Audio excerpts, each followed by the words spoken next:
Bonsoir et bienvenue au Centre d'Universalité pour cette conférence en compagnie de Daniel Kemp. Je vous rappelle tout d'abord qu'à l'achat de votre billet ce soir pour la prochaine conférence de Daniel, vous pouvez bénéficier gratuitement de la conférence enregistrée, la première partie, sur cassette. Alors cette cassette a une valeur de $7 normalement et on vous la donne gratuitement à l'achat de votre billet pour la prochaine conférence qui aura lieu vendredi prochain et qui aura pour titre « La science des mondes meilleurs » ou l'écologie. Mercredi prochain, il y aura une soirée d'information sur le PMC au programme Maître Contrôleur qui sera donnée par Daniel Kemp. Cette soirée est gratuite et pour les personnes intéressées, il suffit de s'inscrire auprès de Mario Gosselin. Pour les PMC, donc les gens qui suivent le programme Maître Contrôleur, il y aura une conférence spéciale du mois.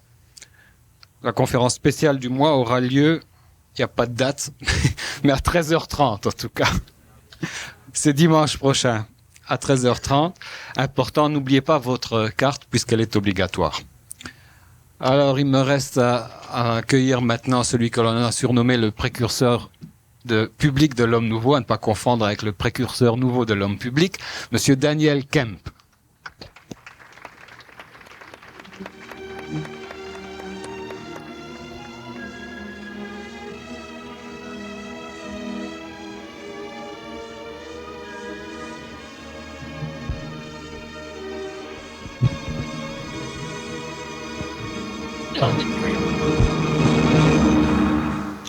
Bonsoir Daniel. Ça va être une conférence importante puisqu'il s'agit de développer le thème de la préscience. Alors, ce thème-là inclut nécessairement la prédestination de l'homme. Avons-nous une prédestination? Sommes-nous prédestinés, programmés? Quelle est la part de notre libre arbitre dans cette prédestination? Et s'il y a effectivement une préscience, cela veut dire que l'on peut connaître les événements à l'avance et si les connaissant, comment y parvenir et est-ce qu'on peut changer à ce moment-là les événements qui sont programmés? C'est la grosse question. Moi, c'est que tu me poses toutes les questions de l'heure. Après ça, je peux dormir, j'en ai pour une heure, une ronflette. Bon, préscience, prévoyance. La prévoyance ou la voyance, c'est la terminologie que l'on emploie pour dire, pour expliquer, pour communiquer l'état, l'humain ou le fait de connaître l'avenir. Préscience, ce n'est pas de la voyance, ce n'est pas de la prévoyance, donc ce n'est pas une espèce de mancie pour permettre à l'humain de connaître son avenir. Préscience veut dire savoir avant. Pré, avant, science, savoir. Maintenant, qu'est-ce qu'on peut vouloir dire, ou enfin, qu'est-ce que moi je peux vouloir dire par savoir avant de savoir? Je parle donc suffisamment depuis déjà quelques années de la connaissance, qui est l'accumulation d'expériences, l'accumulation d'informations, l'accumulation d'apprentissage. Tout cela est mémorisé et cela est la connaissance chez l'homme. Cette connaissance lui permet de penser, de réfléchir, d'avoir des idées, de s'ennuyer, d'être nostalgique, de regretter et d'envisager l'avenir. Mais je parle aussi d'autre chose, je parle du savoir. Et le savoir, c'est quelque chose qui est obligatoirement instantané. Donc, lorsqu'une personne a un savoir, cela veut dire que nécessairement, elle a un savoir qu'elle n'a pas en connaissance. Lorsque l'être humain est relié au savoir instantané, c'est qu'il a accès à une source d'information, si l'on peut dire, et source d'information qui ne vient pas de lui et qui ne provient pas non plus de l'apprentissage ni de l'expérience. Alors, l'exemple pour les personnes qui, peut-être, entendent parler du savoir instantané pour la première ou le deuxième ou la troisième, même jusqu'à la 10e fois, on a de la misère à le saisir. Après ça, ça va. Lorsque l'être humain, lorsque l'homme nouveau, lorsque celui qui est relié au savoir instantané, antiquement appelé Saint-Esprit, lorsqu'il a faim et qu'il est dans la forêt, lorsqu'il rencontre deux plantes, il mange celle qui est comestible, parce que ce n'est pas intelligent de manger celle qui est toxique. Tandis que l'humain normal, l'homme ancien, a besoin, lui, de connaître les plantes. Parce que s'il ne connaît pas les plantes, il ne saura pas, justement, laquelle des deux est comestible et laquelle des deux est toxique. Et ce n'est pas intelligent. L'homme ancien, l'humain normal, est intellectuant, c'est-à-dire que son intelligence ou son apparence d'intelligence est déterminée par ce qu'il connaît et par la faculté qu'il a de se souvenir de ce qu'il connaît, de ce qu'il a appris. Tandis que l'intelligence, c'est réellement intelligent.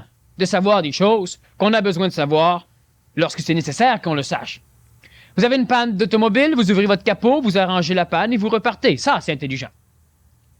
L'intellectuance de l'humain qui l'oblige à vivre selon une forme d'efficacité reliée et dépendante de la faculté qu'il a de se souvenir et d'apprendre. Alors, s'il ne connaît pas la mécanique, il va ouvrir le capot et il va avoir l'impression qu'il y a une espèce de gros monstre là-dedans, avec autant de fils qu'il y aura de pistons, donc autant de pattes qu'il y aura de pistons. Et il ne pourra pas rien faire. Ça, c'est pas intelligent. C'est intellectuant. C'est humain, mais ce n'est pas divin, ce n'est pas surhumain.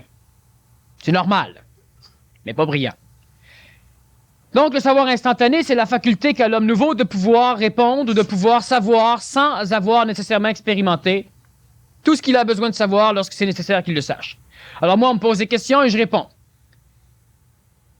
La plus grosse farce que j'ai faite à un moment donné à un public, ça l'a été lorsqu'on a fait une conférence sur la cosmogonie d'Urantia. Et François m'interviewait, alors moi j'ai commencé à dire que je n'avais jamais lu le livre. Je n'avais jamais lu la cosmogonie d'Urantia et ça ne m'empêchait pas d'en parler. Alors il y a beaucoup de public, beaucoup de personnes qui ont été drôlement déçus. Ils ont dit on s'est fait fourrer. Le gars il va faire une conférence à la cosmogonie d'Urantia puis il l'a jamais lu. Alors moi j'avais expliqué que le gars qui l'avait écrit, il avait écrit la cosmogonie d'Urantia puis il l'avait jamais lu lui non plus. Alors si lui pouvait écrire dessus, moi je pouvais parler dessus. C'était pareil. Si on donnait une autorité à la cosmogonie, il fallait donc donner une autorité au gars qui l'a écrit. Et le gars qui l'a écrit, il l'a pris où? Alors tout le monde acceptait que le gars là, il l'avait pris. On s'en fout. Mais parce que moi je suis vivant et parce que moi j'étais devant le monde, moi aussi je l'avais pris à la même place que le gars, mais on s'en foutait pas. Fallait que je l'aille lu. Alors l'humain ne voulait pas savoir sur la cosmogonie. L'humain voulait avoir une opinion sur la cosmogonie. Ceux qui étaient dans la salle voulaient que je leur donne une opinion, mon opinion, sur ma lecture de cosmogonie. Autrement dit, François peut faire la même chose et tout le monde peut venir donner son opinion. Et les humains avaient payé un certain nombre de dollars pour venir entendre une opinion. Et parce que c'est pas une opinion que je leur donnais, mais je leur parlais de la cosmogonie, alors ils étaient frustrés. Bon, sans doute qu'on n'avait pas chargé assez cher. Bon. Le savoir instantané, c'est un savoir instantané.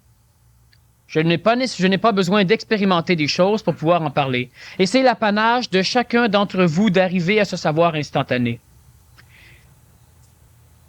Pour cela, vous allez devoir finir par faire taire vos connaissances et transposer la confiance que vous avez dans ce que vous avez vécu, transposer cette confiance dans ce que vous vivez.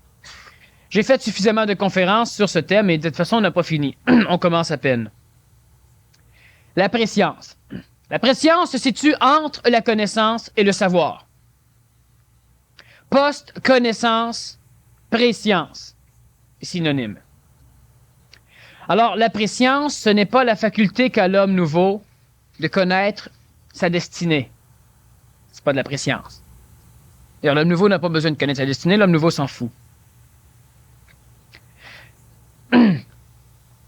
La préscience, c'est un état qui va de plus en plus se développer dans l'homme, dans la femme et dans l'enfant. Un état qui est présentement relativement développé chez les jeunes qui vont à l'école aujourd'hui, mais qui peut être développé aussi chez vous. Sinon, veut pas, à un moment donné, vous allez devenir prescient. Savoir avant de savoir. Cela veut dire être capable d'avoir un contact avec le savoir instantané sans ou avant d'avoir ce contact. Ça a l'air ambigu, je vais expliquer clairement, mais c'est subtil. Il y a une nuance entre le fait d'être relié à un savoir instantané et le fait d'avoir un cerveau neurologiquement suffisamment orchestré, reprogrammé, suite à une mutation neurologique qui, présentement, s'opère dans la tête de beaucoup d'entre vous. Et lorsque la restructuration neurologique permet à votre énergie mentale d'être capable d'avoir un potentiel logiférant, un potentiel de coordonner logiquement toutes les données qu'elle perçoit de la vie, elle va les amalgamer selon une suite qui est presque en résonance parfaite avec la réalité. Ce n'est pas du savoir instantané, mais on est tout à fait au-delà de la connaissance. C'est de la préscience. Cela veut dire que l'homme ancien, l'homme, disons, normal, essaie de prévoir ce qui va arriver. Il spécule, il extrapole. Il essaie de prévoir, si c'est un homme d'affaires, la chute des compagnies à la bourse. Si c'est un médecin, il essaie de prévoir l'état de ses patients. Si c'est un météorologue, il essaie de prévoir les conditions du temps. Et si c'est un voyant ou une voyante, il essaie de prévoir la destinée. Presque 100%, ou disons 95% de toutes ces voyances sont imprécises, irrégulières et fausses. De même, on annonce du temps ensoleillé, il peut pleuvoir. Et ça, on prévoit des choses matérielles. Mais l'être humain qui prévoit, le météorologue, n'est pas prescient. Parce que s'il serait prescient, il ne se tromperait jamais. Parce qu'analysant avec son cerveau les coordonnées que lui amènent ses instruments, il saurait automatiquement se mettre en résonance avec ces données, pas avec son expérience, avec ces données, et il saurait. Mais il n'est pas relié au savoir instantané parce que le savoir instantané permettrait à ce météorologue de ne pas avoir besoin d'instruments. Autrement dit, on prend un homme nouveau, on l'enferme dans un trou noir, dans le fond d'un sous-sol, on l'emmure de briques, on met un petit micro et on lui dit quelle température il va faire demain, et il va vous le dire. Il ne se trompera pas. Savoir instantané. Le prescient, si on le met dans la même condition, ne peut pas répondre. Mais le voyant dans la même condition va répondre. Le voyant va sortir sa boule de cristal, il va sortir ses mains, il va sortir la transpiration qu'il a en dessous des bras, il va brasser la poussière pour se faire stimuler. C'est-à-dire que le voyant a besoin d'une forme matérielle pour être stimulé. Et lorsque le voyant est suffisamment stimulé, il va lire dans l'astral, il va lire le passé. Et à partir de cette lecture du passé astral, mais qui n'est pas encore densifié matériellement, donc qui n'est pas présent, qui n'est pas encore passé matériellement, mais qui est déjà passé au niveau de la mémoire, il va envisager, il va avoir une vision. Et là, il va dire, il va faire ceci ou cela. 95% des fois, il se trompe. 5% des fois, il a raison. Et au nom du 5% des fois qu'il a raison, on dit, ça marche.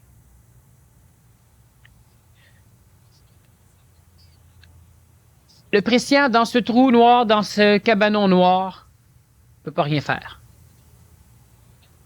Alors, il aura besoin d'instruments, d'appareils, il aura besoin de technologies électroniques. Et regardez que l'humanité s'en va lentement vers des êtres humains prescients. Et on va voir plus loin dans la conférence que la prescience est une stagnation d'évolution entre la libération de la connaissance et l'accomplissement du contact avec son esprit, le savoir instantané. Comme toute marche, la prescience a un bon côté, limité, très limité. Comme la foi peut être dangereuse. On va revenir un peu plus tard. L'humanité, présentement, au niveau nord planétaire, se développe lentement vers cet état de prescience. Alors, lorsque nous parlons à une personne, à un être en phase d'évolution vers la prescience, et qu'on lui demande, crois-tu à l'astrologie? On va répondre non. S'il dit oui, officiel que lui marche avec un ordinateur. Sinon, il va répondre non. Est-ce que tu crois à la radiesthésie, à la chiromancie, à la cristalloscopie, à tout ce genre de mancioscopie? Celui qui, dans notre société, est en voie d'évolution vers la prescience, va répondre non. Par contre, lui aura besoin d'énormément de gadgets électroniques. Lui aura besoin de tout connaître. Il voudra avoir un senseur pour pouvoir voir dehors. Il voudra avoir 2-3 vidéos pour faire des choses. Et on a de plus en plus une science qui se dirige vers cet accomplissement matériel pour pouvoir permettre de nourrir l'espèce de délectation de prescience de l'homme moderne. Celui qui est prescient est informatisé neurologiquement. C'est un ordinateur humain. Il est prescient. Il peut avoir des émotions. Il est capable d'aimer. Sauf qu'il a la faculté d'analyser beaucoup plus rapidement que l'ordinateur, parce que le cerveau est beaucoup plus puissant qu'un ordinateur lorsqu'employé intégralement. Il sera donc capable d'analyser toutes les données qui vont lui parvenir.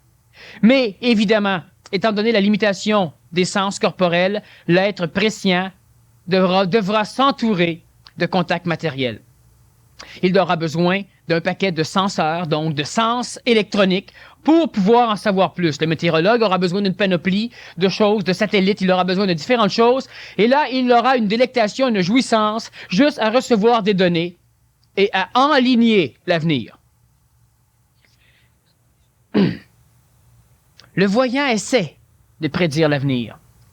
Le prescient enligne l'avenir, c'est-à-dire que le prescient a la faculté de visualiser, mais non pas d'avoir une vision. Le prescient crée la vision et analyse ensuite la vision, c'est-à-dire que le prescient est comme un peintre. Le prescient ramasse une donnée, il l'inscrit sur un tableau. Une autre donnée, il l'inscrit. Un autre. Il inscrit des données. Alors, il crée une vision. Il visualise. Et maintenant qu'il a visualisé, il confronte sa visualisation avec les données qu'il a. Les mêmes données qu'il a appliquées sur l'écran. Et là, il a un futur possible. À partir de ce futur possible, le prescient se sert de ce qu'il a créé comme visualisation pour pouvoir, il va s'en servir comme données supplémentaires. Il va essayer d'enligner un autre futur. Donc, il va jouer avec les données. Mais d'une façon presque spirituelle, d'une façon ésotérique. C'est-à-dire qu'il n'a pas besoin d'ordinateur. Il n'a pas besoin de marque de thé. Il n'a pas besoin de rien, d'aucun élément. Il reçoit les données. Il est comme dans une phase de concentration. D'ailleurs, le prescient est concentratif, tandis que l'homme nouveau est attentif. L'attention, c'est être concentré sur tout. La concentration, c'est être attentif sur une chose. L'homme prescient est concentratif. Comme d'ailleurs la majorité d'entre vous, vous êtes concentratif, ça donne des maux de tête, ça brûle de l'énergie vitale, ça fatigue le corps, tandis que l'homme nouveau est attentif. Le prescient va visualiser 1, 2, 3, 4 futurs possibles. Et par la suite, il va choisir lequel de ces futurs possibles est le plus acceptable. Tandis que le voyant va se mettre en état d'extase et il va attendre qu'une vision vienne à lui, et cette vision, il va la décider vraie. Il se trompe souvent. L'homme nouveau ne visualise pas. Celui qui a un contact avec le savoir instantané ne visualise pas. Il ne se pose pas de questions. S'il vient pour sortir, pour entreprendre une marche de 2-3 jours, automatiquement, il saura quoi mettre, quoi amener, parce qu'il aura automatiquement le savoir du temps, de la météorologie, pendant ces 2-3 jours. Il est bien évident que souvent, dernièrement, je parlais avec un médecin dans un petit restaurant, et le médecin me disait, savoir instantané, tu sais, veut dire minute de temps. Moi, le monde là, qui apprennent rien puis qui savent tout, là. Alors moi, on jasait, je l'estime pas parce que j'estime jamais, du moins quand c'est pas le temps, j'estime pas. Et puis, à la longue, le médecin et moi, on parlait de différentes formes de médecine, de nouveaux médicaments qu'on sort, et puis on s'amusait, on parlait de la médecine moderne, de la médecine de l'avenir. Jusqu'à un moment donné où le médecin, qui est une femme, me dit « Oui, tous ces maudits médicaments-là, moi, je crois bien plus aux recettes de grand-mère. Ma mère, moi, là, elle avait pas besoin de rien apprendre, puis elle savait comment nous guérir. » Je dis « Ta mère était une sage. »« Ah oui, puis elle se trompait pas. » Non, elle avait le savoir instantané. Oui, elle ne connaissait pas, mais elle savait. Puis maintenant, il faut aller à l'école, il faut apprendre. Plus qu'il y a des médicaments, plus il faut aller à l'école. Mais le médecin venait de se... Quand on s'est rencontrés, il y avait une guerre d'ego. Parce que... Puis quand on a jasé, on s'est ajusté vibratoirement et on a fini par laisser faire la guerre d'ego. Et là, le médecin a commencé à parler avec moi et là, c'était intéressant. Et parce que je le faisais parler, il s'est instruit. Parce que l'homme s'instruit.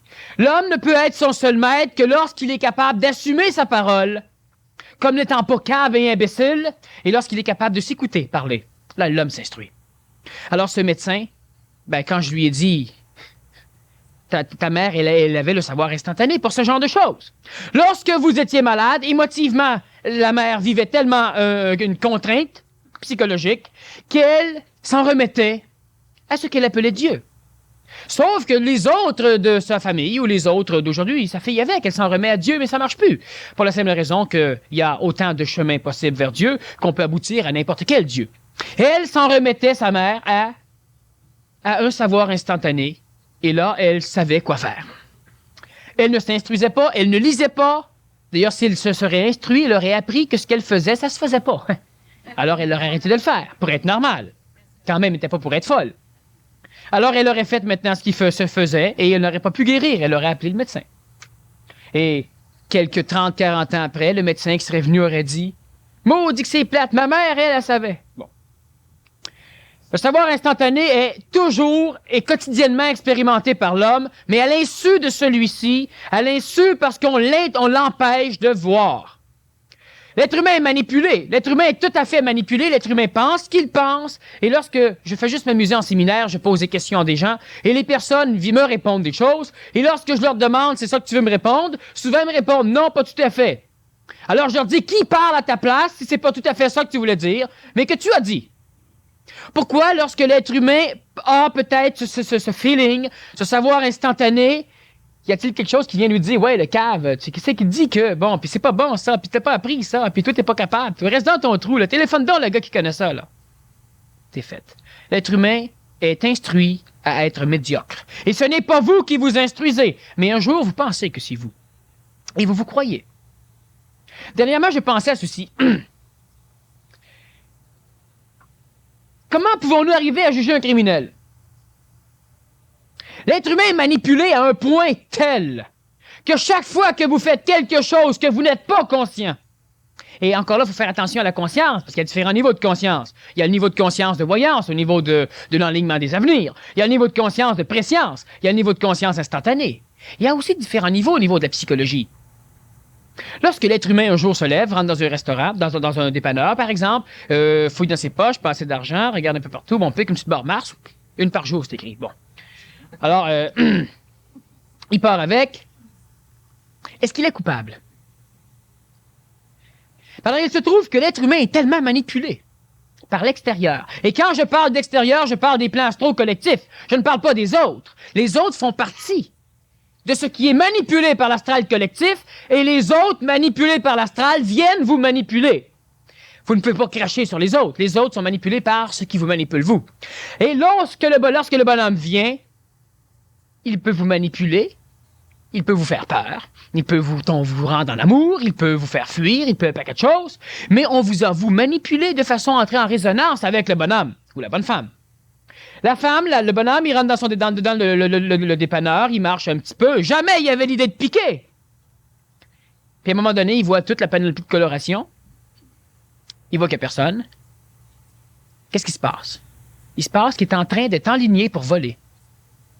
Mais quand il est rentré, il ne voulait pas voler, ce n'est pas un voleur. Et si on le pince, on va faire payer qui?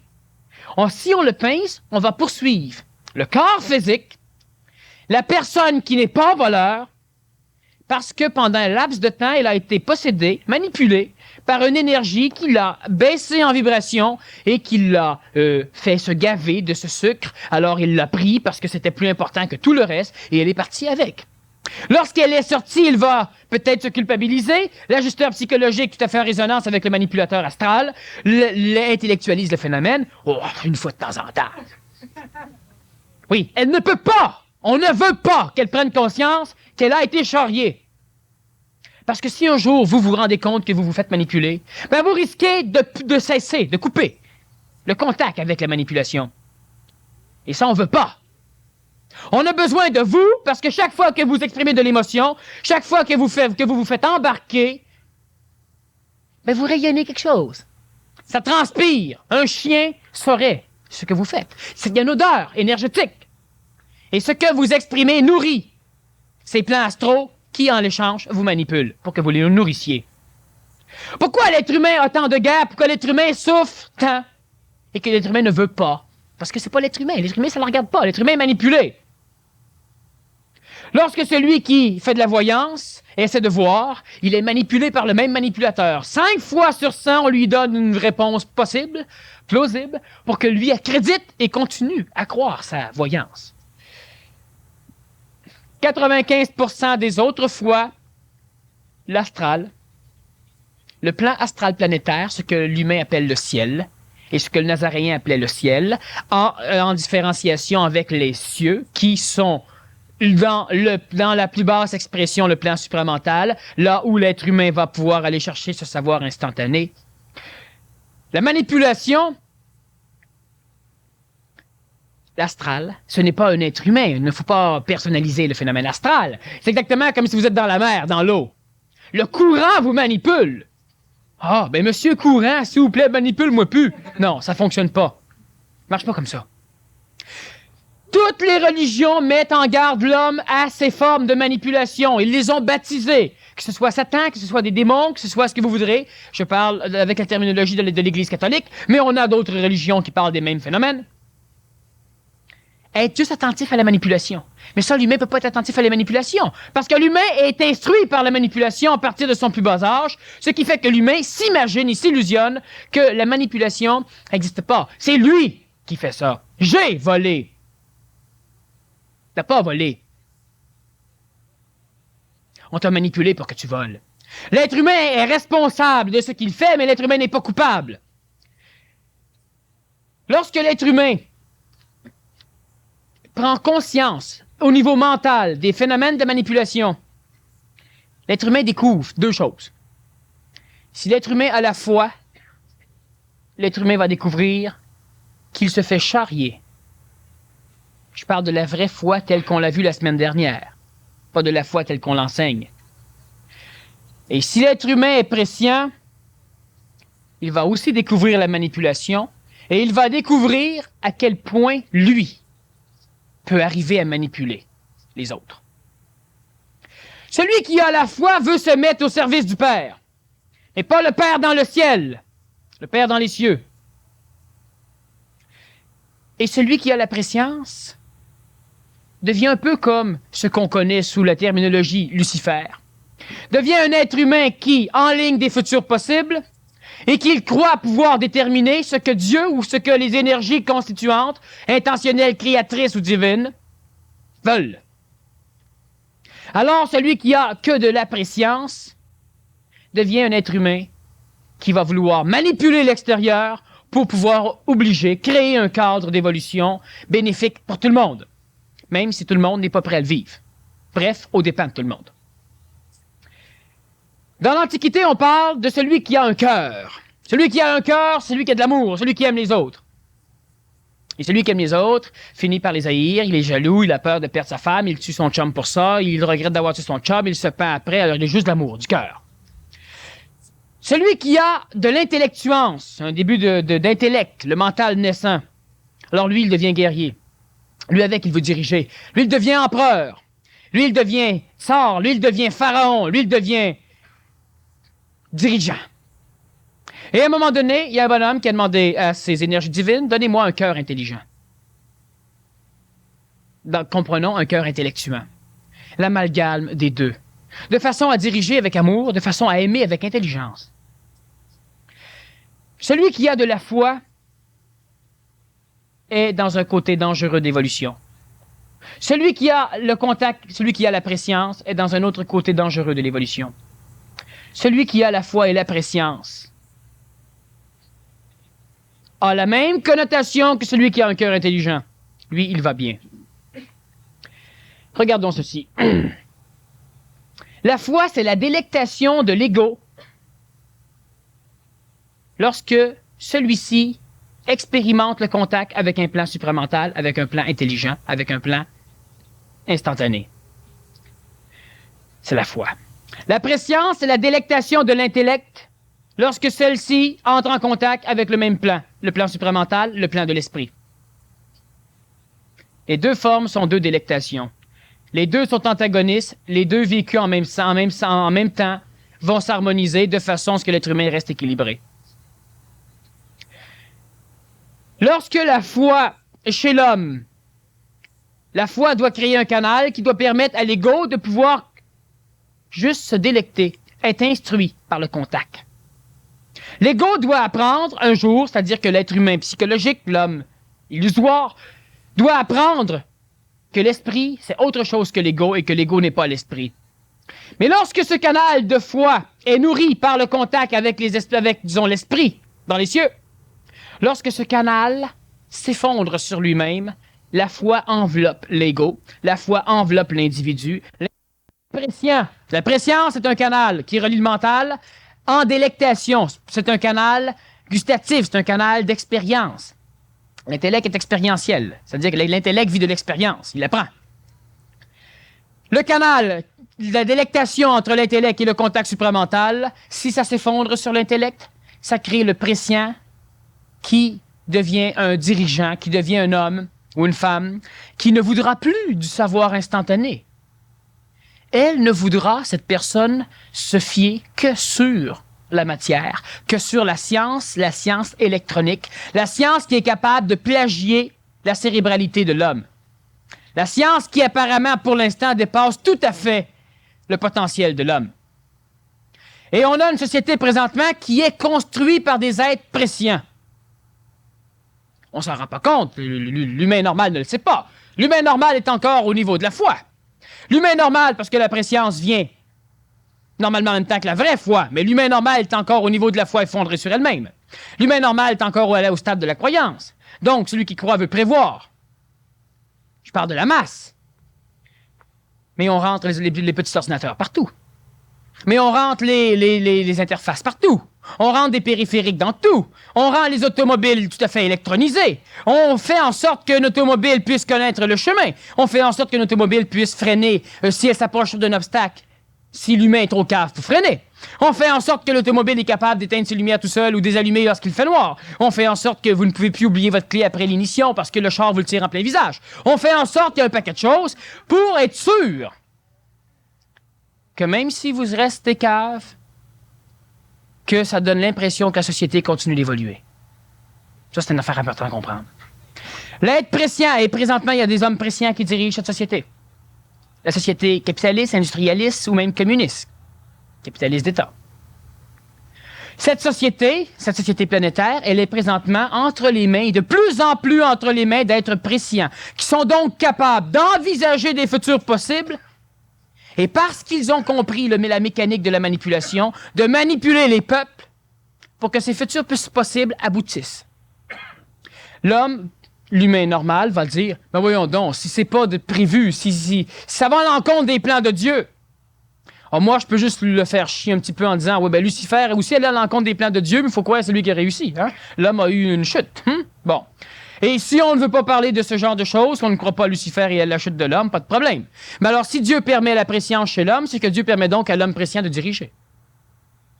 Comme il permet aussi à celui qui est en contact avec le savoir instantané de s'opposer. Si Dieu permet les armes, il permet donc la guerre. Parce que s'il ne la permet pas, bien on la fait. Alors, donc on contourne les plans de Dieu. Alors, si on est capable de le faire là, les hommes prescients sont capables aussi. La société, présentement, elle est orchestrée de plus en plus vers un contexte où, apparemment, la matière va continuer à évoluer, laissant l'homme loin derrière. Et je ne parle pas des robots qui vont diriger la planète Terre, c'est pas ça l'idée. Le choc du futur, ce n'est pas au niveau de la robotique.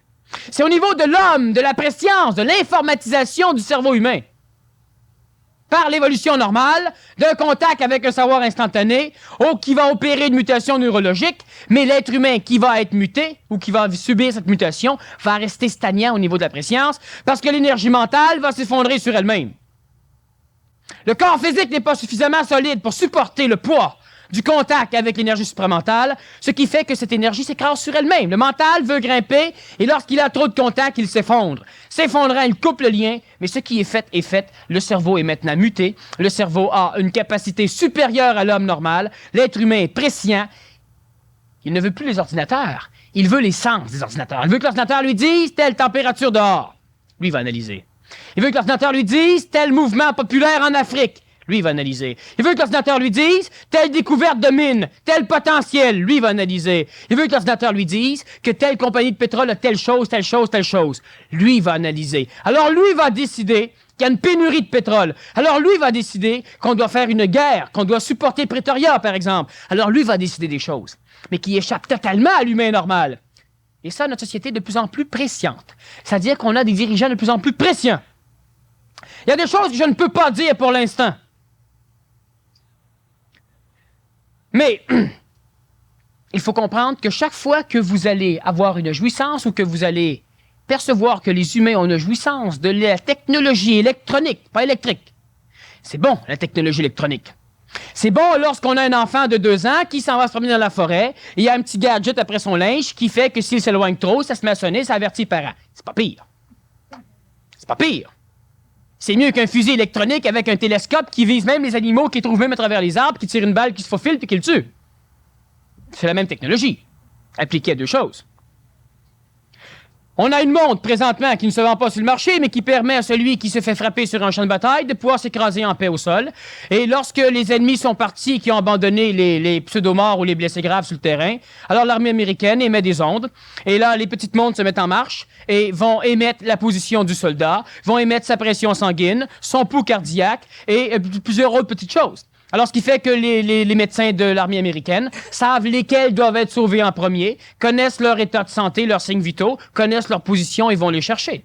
Mais ça, vous verrez pas ça pour vos enfants. Ils sont pas dans l'armée. Bon. Alors, c'est pas une raison de vous alarmer.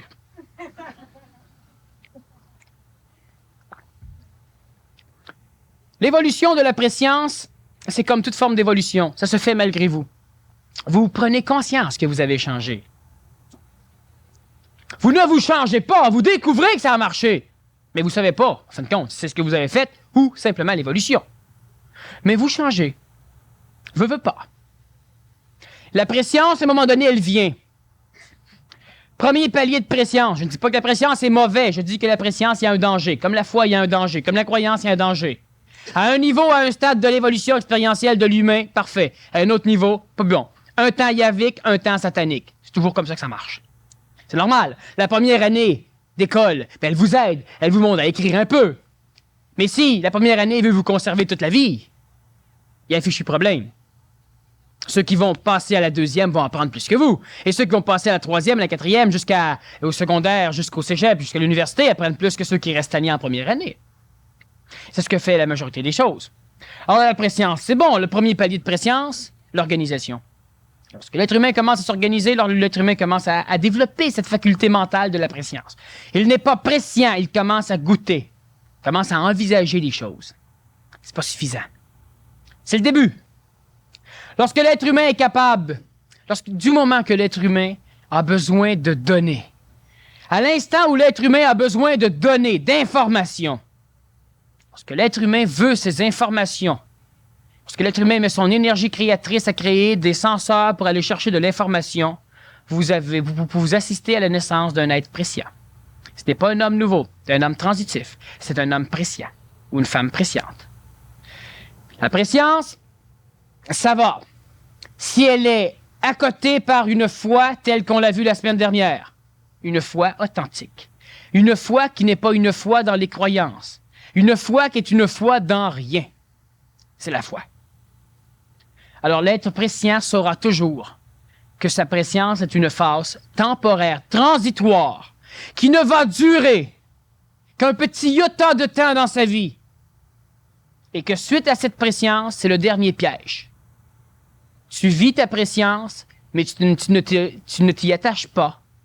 Alors vient le savoir instantané.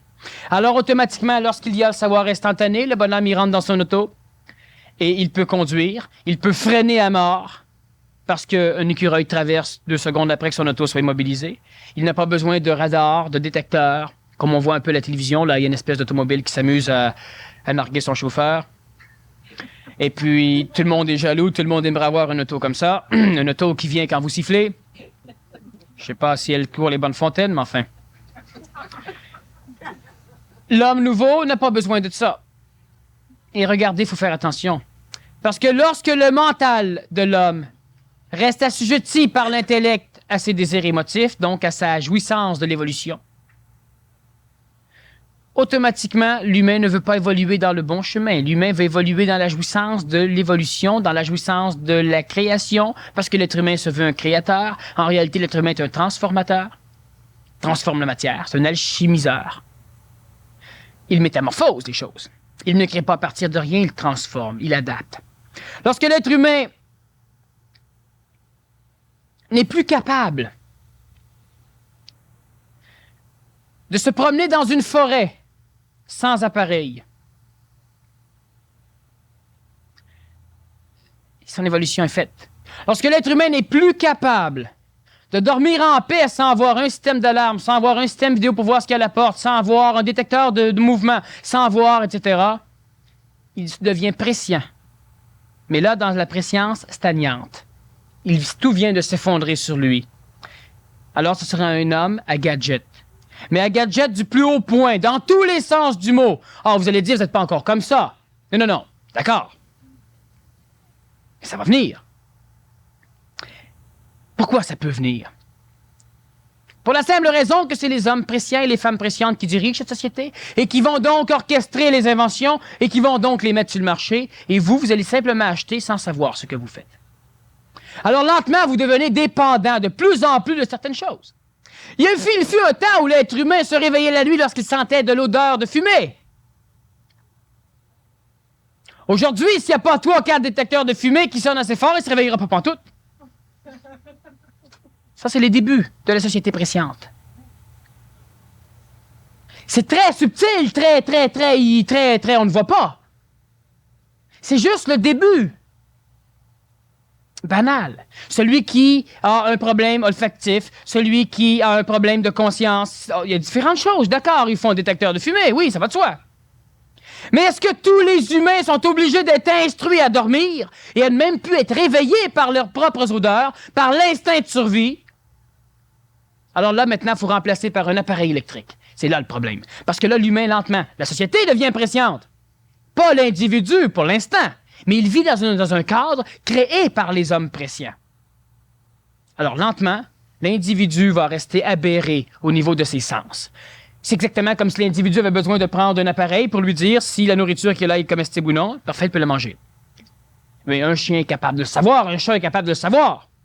Et la majorité d'entre vous, présentement, vous pouvez le savoir. Mais il vient un temps où vous ne pouvez plus le savoir. On interne encore des gens atteints de botulisme. Ils ont ouvert une boîte de conserve qui était suffisamment ronde pour jouer aux quilles. Et puis, ils ont pensé qu'il n'y avait pas de gaz dedans. Quand ils l'ont ouvert, ça a fait pshhh, elle a glissé sur le comptoir. Là, ils l'ont ramené. Là, ils ont réussi à ôter le couvercle. Et puis, ils ont tout mis ça dans un plat. C'est drôle, hein? C'est des crevettes vertes. Nouvelle sorte. Je sais pas dans quelle usine ils fabriquent celle-là. Là, on les met dans son assiette, elle les apprête convenablement. Ça goûte. On les épice un peu plus. Et puis après ça, elle les mange. Puis c'était bon. Crème, c'était un repas à 25$. C'était bon. Et puis après ça, à l'hôpital. Botulisme. On en traite encore 10 ou 12 cas par année.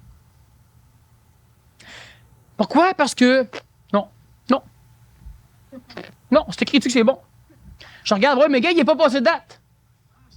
Pas passé de date, il est bon. Même si le lait, il faut qu'on le coupe, il n'est pas passé de date. Il est bon. Ça a l'air bénin, mais ça commence toujours d'une façon sournoise et c'est pas la collectivité qui le dirige. La collectivité, elle est bien trop occupée à se plaindre pour avoir le temps de se rendre compte de ce qui lui arrive. Elle veut vivre. La prescience nécessite. La prescience, c'est la création d'un ordinateur humain. L'ordinateur mécanique, électronique, ne surplantera jamais l'homme. Ça ne se fait pas, ça ne se peut pas. Parce qu'avant que l'ordinateur arrive à haïr, à aimer, à désirer, à jalouser, à penser, à créer, à vouloir et à souffrir, on n'y arrivera pas. Et ça, pour une simple raison, c'est que tous ces mécanismes que je viens d'énumérer sont d'une mécanicité énergétique du plan de l'astral, et il n'y a qu'un être humain relié à un corps vital suffisamment avancé, planté dans un corps physique orchestré, qui peut vivre ce genre d'émotions, de désirs, de contraintes. Tandis que l'ordinateur a un corps physique mécanique qui n'est pas évolué comme le corps de l'homme. Le corps de l'homme a besoin de se nourrir et il grandit. L'ordinateur ne grandit pas, même si on le plug. Bon. Deuxièmement, l'énergie vitale de l'ordinateur est de l'électricité, proche de l'énergie vitale de l'homme, mais ça n'arrive même pas à la hauteur de l'énergie vitale d'une plante. Et l'énergie vitale, l'électricité de l'ordinateur ne le met pas du tout en contact avec les plans astralisés. L'ordinateur n'a pas d'âme. Alors même si l'ordinateur est logique, même si l'ordinateur a une mémoire incommensurable, il restera toujours béat d'admiration en face de son créateur, l'homme. On a vu des films, l'ordinateur se vengeait, il y avait un court-circuit. Non, j'ai travaillé sur des ordinateurs moi aussi, j'ai eu des court-circuits. Ça pue, ça fait de la boucane, ça pète, puis ça marche plus. Mais jamais ils m'ont haï. Lorsque l'être humain devient prescient, il devient informatisé au niveau neurologique. Cela veut dire qu'il a lui aussi une mémoire incommensurable, mais ce n'est pas ça qui fait la préscience. C'est qu'il est capable de placer dans l'ordre presque parfait, presque similaire au plan supramental, donc au savoir instantané, les données qu'il a. Mais pour être prescient convenablement, il sait qu'il a besoin de beaucoup de données. Et c'est là. Comment reconnaître une société qui se prescientise? On a besoin de systèmes pour ramasser de l'information, des données. Qui analyse? L'homme. Il y a un prescient. Et chaque fois qu'on va vouloir transposer, améliorer ce qui amène la donnée. Le détecteur de fumée est un améliorateur de données. La donnée, c'est la fumée. Vous la percevez presque pas, mais le bruit que ça fait, ça l'a amélioré la donnée. Ça l'a grossi le stimuli. Transposer fumée en électricité, après ça en ondes audio. Mais ça améliore la donnée. Chaque fois qu'on aura des systèmes pour améliorer les données, dans un cadre où normalement on devrait se développer nous autres, humainement, plutôt que de se fier aux appareils, sauf dans certains cas, ça va de soi, c'est parce que là, il y a des êtres prescients qui sont en train de manipuler les masses de façon à créer des avenirs possibles et de façon à coordonner les masses pour que ces avenirs possibles aboutissent. L'énergie supramentale descend, frappe tous les humains.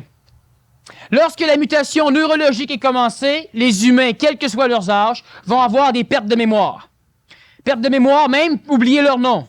Mais de là, aller jusqu'aux pertes de mémoire, numéro de téléphone, ou voyons. Bon, c'est normal parce que votre cerveau est constitué de neurones. Les neurones s'interrelient par des axones, des petits fils électriques, disons. Et lorsqu'on reprogramme, c'est que les axones sont coupés. Ils ne fonctionnent plus. On crée des périphériques pour connecter d'autres neurones.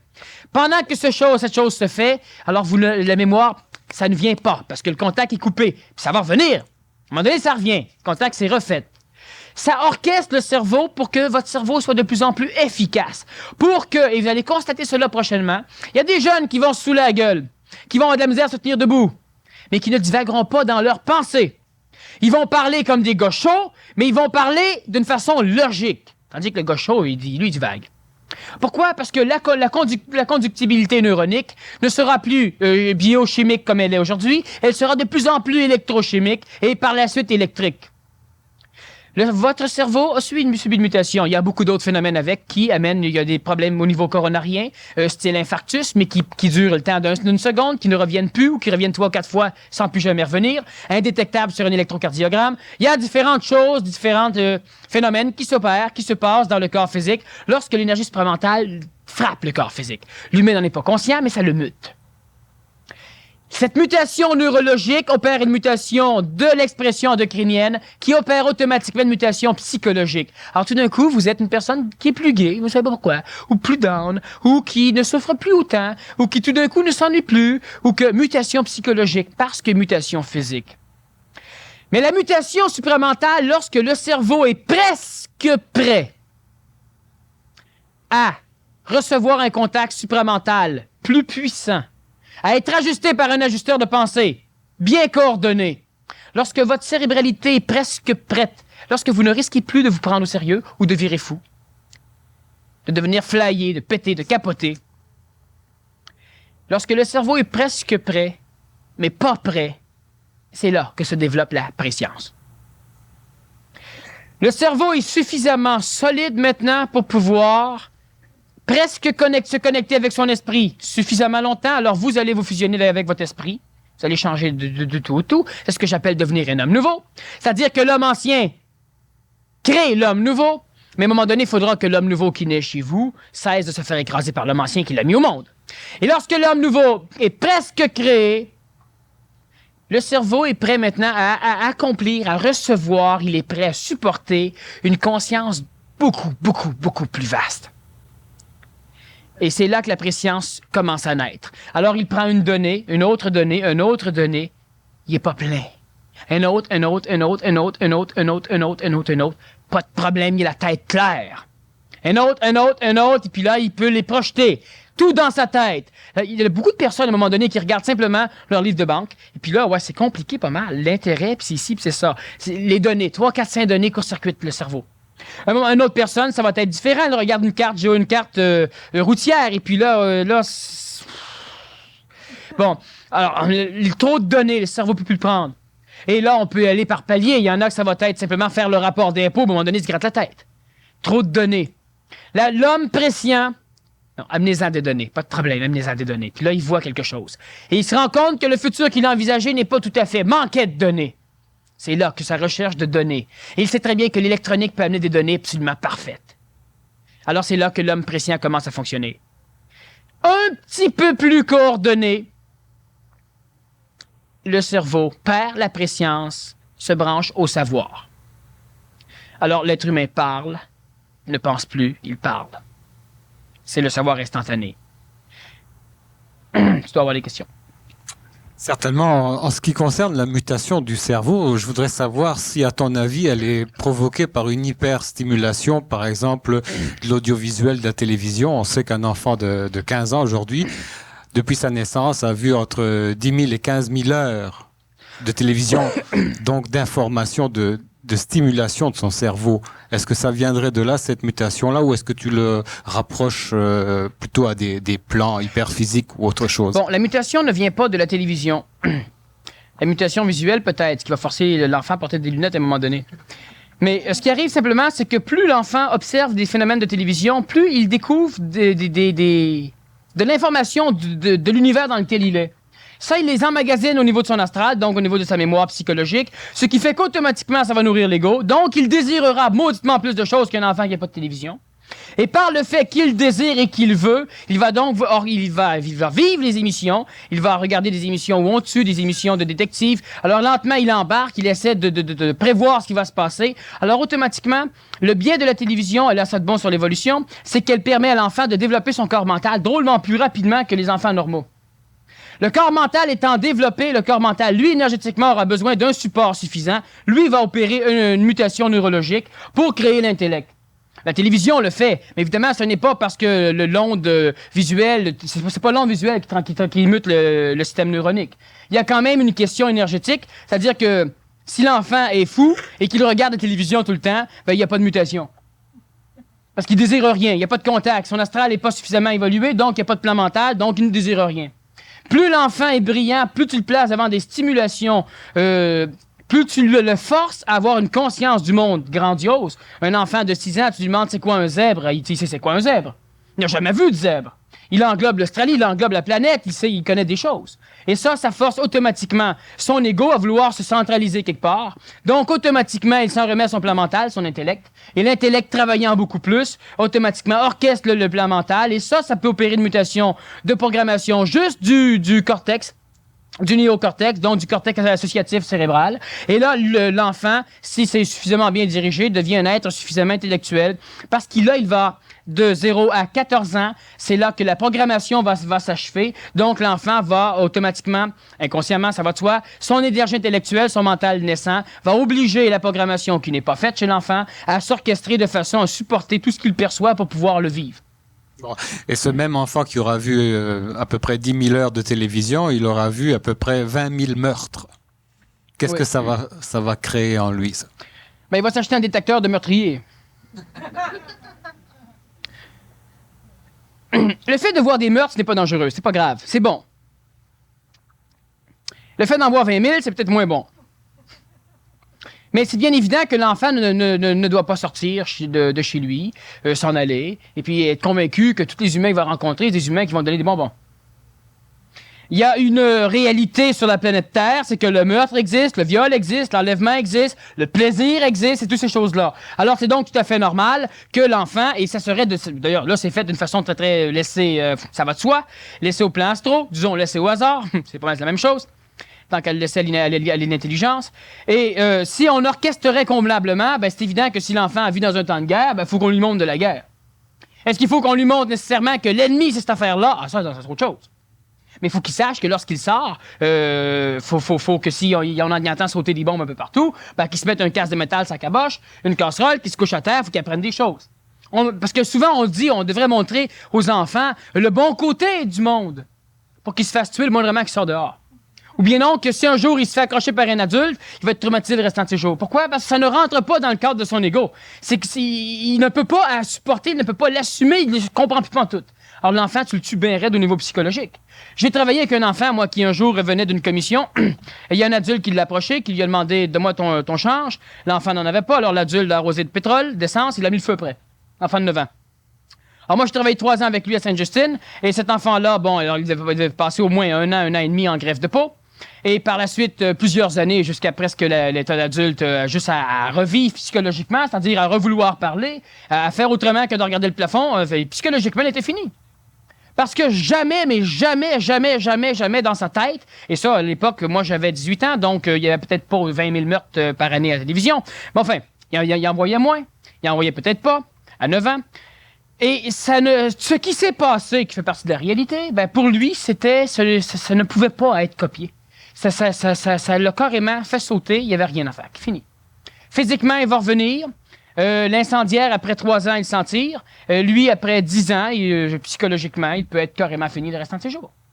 Une overdose d'informations comme ça, de meurtre, est-ce que ça peut pas amener à un comportement suicidaire, avec le goût d'en finir avec la vie, ou bien une insensibilité totale? Chez l'enfant normal, non. Chez l'enfant normal, il n'y a pas de danger qu'il se suicide en voyant des meurtres, il va rire. Il ne deviendra pas nécessairement un criminel. La manipulation collective astrale peut l'amener à tuer à un moment donné, par passion, par ceci, par cela, mais il n'y a pas de danger de programmation. Parce qu'on aurait des maudits problèmes aujourd'hui si réellement les meurtres que l'on voit programmeraient l'humain. Alors évidemment, il y a des manipulations, ça crée des mémoires, ça crée des espèces de pathologies, disons, de frénie au niveau cérébral, mais ce n'est pas grave. C'est tellement ectopique, tellement peu nombreux. Par contre, l'enfant transitif, disons, celui qui commence à raisonner, lorsqu'il voit ce genre de choses, lui, vivre, ça le dérange pas, mourir, ça le dérange pas, mais lorsqu'il voit le monde dans la merde tel qu'il est là, ça ne plaît pas de vivre là-dedans. Lui, il peut se suicider. Bon, maintenant, ce qui va arriver, autre chose, c'est que, quelle que soit l'information, pas des meurtres, juste des informations de monde qui vivent heureux. Il n'est pas fou non plus, l'enfant transitif, fait qu'il regarde sa famille, il regarde son père, il regarde sa mère, il regarde ce qu'il y a à la télévision, puis il se suicide pareil. Pourtant, c'est juste du beau qui monte, il va se suicider quand même. Alors, faut lui montrer quoi? Faut l'instruire. Faut l'éduquer. Faut pas l'élever. Faut qu'il comprenne l'écologie. Faut qu'il comprenne l'évolution améliorative de l'humain. Faut qu'il comprenne qu'il a un rôle à jouer dans l'amélioration. Donc, que le monde n'est pas parfait, mais que lui doit l'améliorer. Parce que sinon, c'est évident qu'il se tirera pas une balle dans la tête. Il va trouver ça trop archaïque. Il va se tirer un coup de laser. Quelle nuance ferais-tu entre les diverses sources d'information de l'être humain, tel l'instinct, par exemple, l'intuition, le rêve, et ce que tu appelles le Saint-Esprit? Bon. Dans ces différentes formes de contact, c'est quoi les nuances? L'instinct, le rêve, l'intuition, le Saint-Esprit. Bon, premièrement, l'instinct, c'est la mémoire d'ordre vital qui est transmise génétiquement d'un corps physique à un corps physique. Donc, l'instinct, c'est une forme, l'instinct étant vital, il est intimement relié au savoir instantané de par sa nature vibratoire. L'instinct, c'est de l'énergie vitale. L'énergie vitale, c'est de l'énergie supramentale. Le savoir instantané, quand je fais référence au Saint-Esprit, c'est pour qu'on voit un peu de quelle nature on parlait dans le passé. Mais moi, je préfère le terme savoir instantané. Alors donc, l'énergie vitale est une énergie vibratoire qui est de même constitution que l'énergie supramentale au plan des cieux, donc de l'énergie de l'intelligence active, sauf qu'elle a été terrestrifiée. Alors là, n'importe quel corps biologique qui vit, donc qui a une évolution biologique, qui vit, une roche ne vit pas dans le sens où je veux l'amener, a donc un instinct. Et cet instinct, c'est un savoir instantané, l'enfant sait qu'il doit téter, il l'a pas appris, il n'a pas besoin de l'apprendre, c'est fait. L'animal sait des choses, l'animal va se promener, les petits vont retrouver leur mère, c'est de l'instinct. La mère, elle va bouffer le petit d'un autre, mais les siens, lorsqu'elle les accouche, elle les lèche, elle les aime, elle le sait pas, mais elle se laisse faire. Bon, alors ça c'est de l'instinct. Le savoir instantané, c'est la même correspondance divine. Elle n'a pas été terrestrifiée, donc lorsque l'être humain a maintenant contact avec, non pas l'instinct archétypal qu'on lui donne à sa naissance, mais l'instinct, donc l'intelligence instantanée qui l'attend depuis toujours, il a le savoir instantané comme le bébé qui sait sans jamais avoir appris. Sauf que là, il sait tout ce qu'il a besoin de savoir, comme le bébé aussi. L'intuition, c'est une mécanique. L'intuition, c'est la dégustation égoïque, astralisée de n'importe quel contact d'information. Qu'elle soit supramentale, lorsqu'elle est dégustée par l'ego de l'intuition. Si elle est astrale, donc qu'elle vienne des mémoires planétaires, des annales akashiques ou de n'importe quelle autre forme de cette conscience cosmique, il s'en délecte encore. De là peut naître la voyance, peut naître aussi le feeling, peut naître différentes, disons, expressions de la conscience égoïque, intuitive. On peut dire qu'il y a deux formes d'intuition, ou c'est-à-dire qu'il y a une intuition qui va être peut-être un peu plus, disons, astralisée, une intuition qui amène l'être humain à avoir peur, des intuitions de malheur, on a une autre forme d'intuition, l'intuition de, disons, de bonheur. Chez l'être humain, il y a deux mécanismes de relation avec l'extérieur au niveau des données. Premièrement, il y a une mécanicité qui va être beaucoup plus logique, cartésienne, qui, elle, va analyser les données physiques perçues par l'extérieur, et une autre partie de lui qui va être intuitive, qui va analyser les données qui ne viennent pas de son plan physique, mais qui viennent des autres mondes. Le plan du monde des morts, le plan des mémoires, le plan traditionnel, le plan des ancêtres, les plans divins, les plans spirituels, les plans moraux, les plans philosophiques, les plans traditionnels. Alors, l'être humain a donc deux hémisphères qui lui permettent d'avoir une évolution, disons, cartésienne logique, l'étude des données extérieures. Alors, on a les scientifiques, et l'autre côté plus intuitif, les religieux, qui essaient d'analyser les contacts hors les sens. Et si on parle de la préscience, enfin, on va revenir lors de la deuxième partie, mais c'est en gros les différences que je fais. Et quel crédit accordes-tu aux rêves prémonitoires et leurs origines?